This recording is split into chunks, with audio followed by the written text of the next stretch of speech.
Protecting what he had carried so far, he thrust out his left arm to break the fall. He groaned in pain as the injured arm cushioned his fall.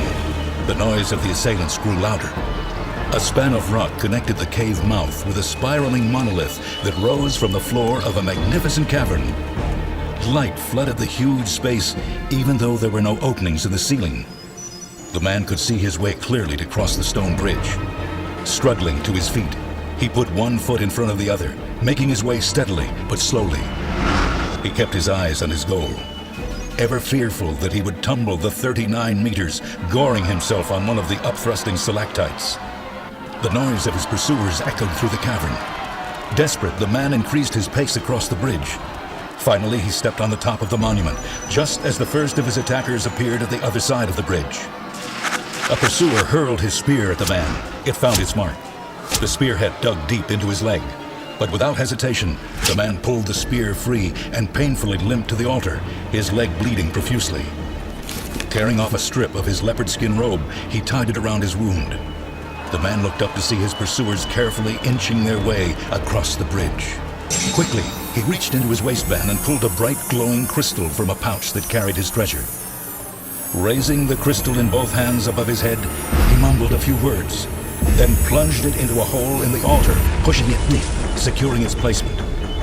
Abruptly, howling winds began to swirl about the cavern. His attackers stopped to brace themselves mid-bridge. A few were too late, and the winds blew them off the bridge onto the rocks below. The bridge began to crumble, and the attackers began to flee to the cave's mouth. Each scream of doom ended as a man hit the floor. Only two made it back to the entrance of the cave. Swiftly, he limped to the top of the staircase that spiraled around the monolith from the cavern floor. He hobbled down the steps and found his way to the mouth of another tunnel east of the main cavern. Blinded by the sun, he finally emerged from the end of the tunnel, which overlooked a vast expanse, another world. He took coordinates from the sun, squared his shoulders, secured his burden, and set his course southeast. Tattered and covered with blood, he struggled into the coastal town of Baratu. Oblivious to the stares of people on the street, he made his painful way to the waterfront, guided by the hooty steam whistle of a massive 12-sail frigate. He looked toward the gangplank to see a group of women preparing to board.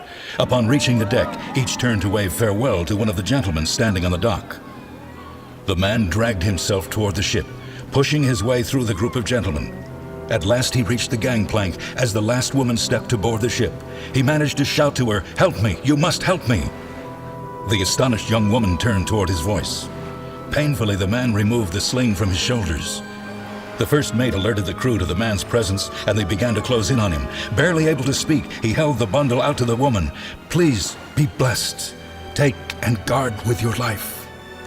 The woman, startled, began to protest. She faltered when she looked into the man's eyes. Then, as if in a trance, she held out her arms and received the bundle from him. By this time, a pool of blood had formed at the man's feet. As life began to desert him, he reeled and fell backwards. Staggering to maintain his balance, he tried to grab the rail. He missed, crushing his head on the dock as he plunged into the water below. Suddenly, the horror of the man's death was forgotten, as the cry of a baby escaped from the precious bundle the woman was left holding.